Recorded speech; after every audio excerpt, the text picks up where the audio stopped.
Hi students, I welcome you all to the English class. All of you are welcome to the English class. Now you must be wondering why I made such statements and why I said it twice. Actually both the statements mean the same, only the arrangement of words is different. Yes, you are right. Today's topic is transformation of sentences from active voice to passive voice and vice versa. What is active and passive voice in grammar? Verbs are either active or passive in voice. When do we actually speak or write sentences in active voice? When the subject is the doer of the action or when the subject is given importance. In the active voice, the subject and the verb relationship is straightforward. When do we write sentences in passive voice? When the subject is acted upon by the verb, when the doer of the action is unimportant or unknown.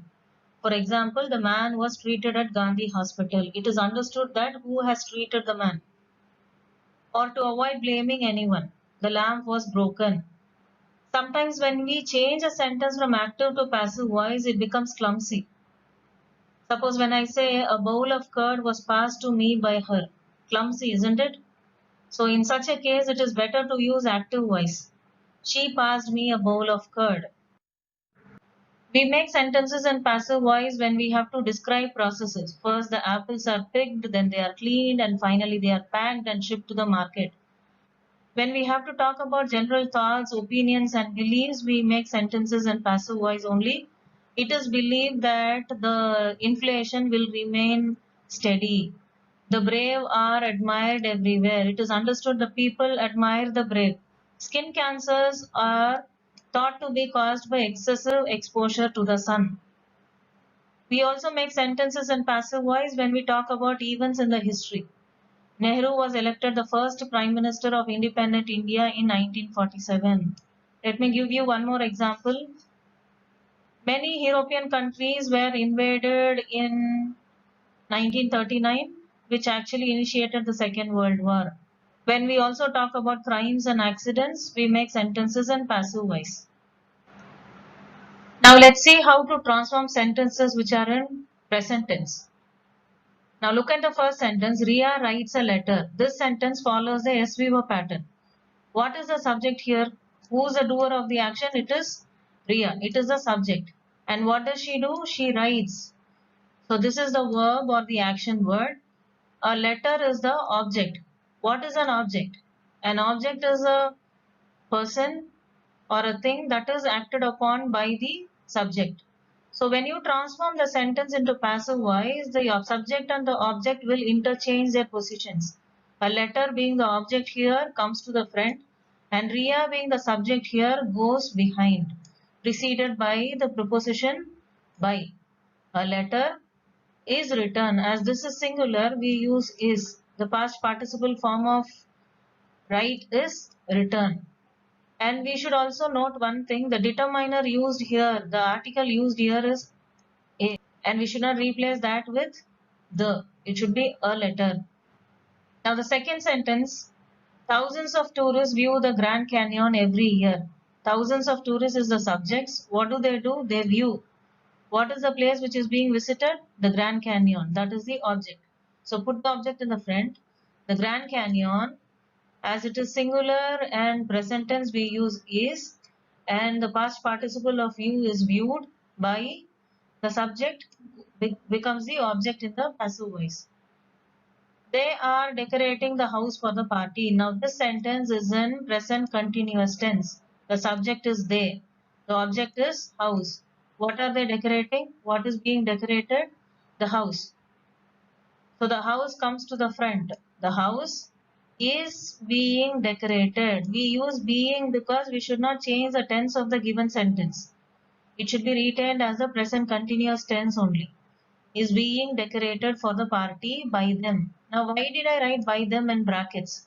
Words like they, we as we have here, someone, everyone, or people, these words are actually indefinite. We don't have to mention them at the end of the sentence because it is understood. As in the passive voice, we don't give much importance to the subject. Houses will be decorated by the occupants of the house only. We must obey the laws of the land. The object comes to the front. The laws of the land must be obeyed. By us is not required. May God bless you with happiness. Now this is an exclamatory sentence. How do you change that? The modal verbs like may, can, shall, or will should be retained as it is in the front. May God bless you with happiness. This is the subject. Bless is the verb. The object is you. Put the object in the front. May you. Blessed is the past participle of the verb bless, which is there in the active voice. May you be blessed with happiness. By God is understood. You don't have to write by God. Someone has told the boys the good news.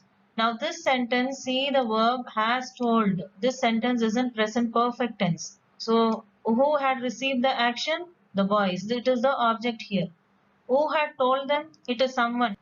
Use the object in the front. The boys have been told the good news. Somehow the good news is conveyed to the boys. That is important. The action is important, not the subject who has conveyed it. We use the word been because this sentence is written in perfect tense. So remember, we have to use the word being to maintain the ing form of the verb when you make a present continuous tense. Now here I have given few more sentences in present tense. Can he do this work? So this is again an interrogative sentence with the modal verb can. Can he is the subject, do this work. This work is the object. So how do we write can? The object comes to the front. Can this work be done by him? Done is the past participle.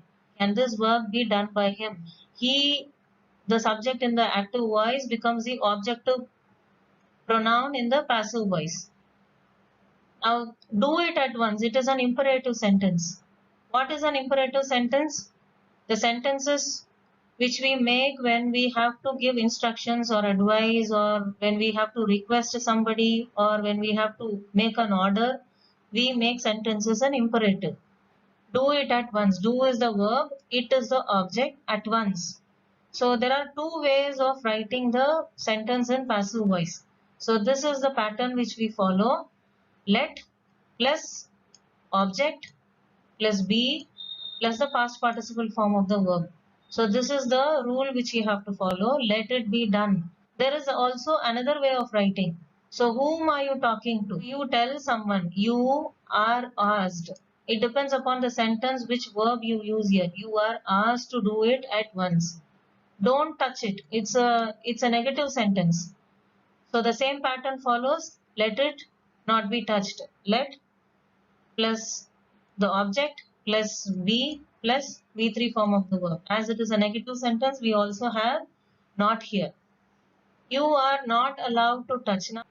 Now the sentence is don't touch it. It is like a warning. So you use the verb allowed. You are not allowed to touch. Does he help you? This is again in present tense. This is again an interrogative sentence. He is the subject and the help has to be received by you.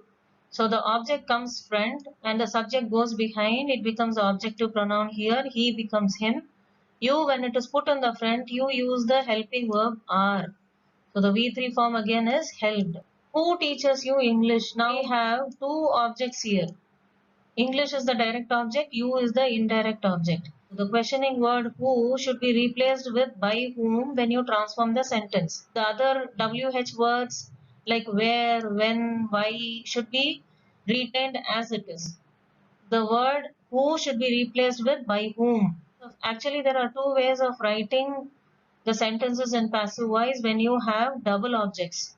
So either you can put English in the front or you can put you in the front. By whom is English taught to you? Taught is a past participle. Or you can also write by whom are you taught English. So English is singular, so you use the verb is here. The verb that goes with you is are.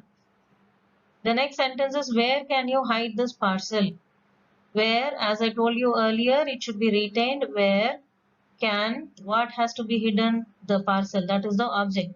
So that should come to the front. By you is not required because you are talking to someone who is in front of you. Now let's see how to construct sentences in passive voice when we have prepositional verbs. We must take care of our health. The main verb here is take care. And the preposition of goes along with take care. So how do we transform the sentence? The object here is our health. Our health must be, the main verb is take. Take care. So it should be written as taken care of. Of shouldn't be removed as it goes along with the main verb. By us. She objects to my proposal. So objects to goes along with the main verb objects. So my proposal, as it is singular, you put is. Objected is the V3 form. Objected to by her. Other than the preposition by, we also use at, with. For example, the news surprises us. As the objective pronoun becomes a subjective pronoun when it comes to the friend, we are surprised at the news, not by the news.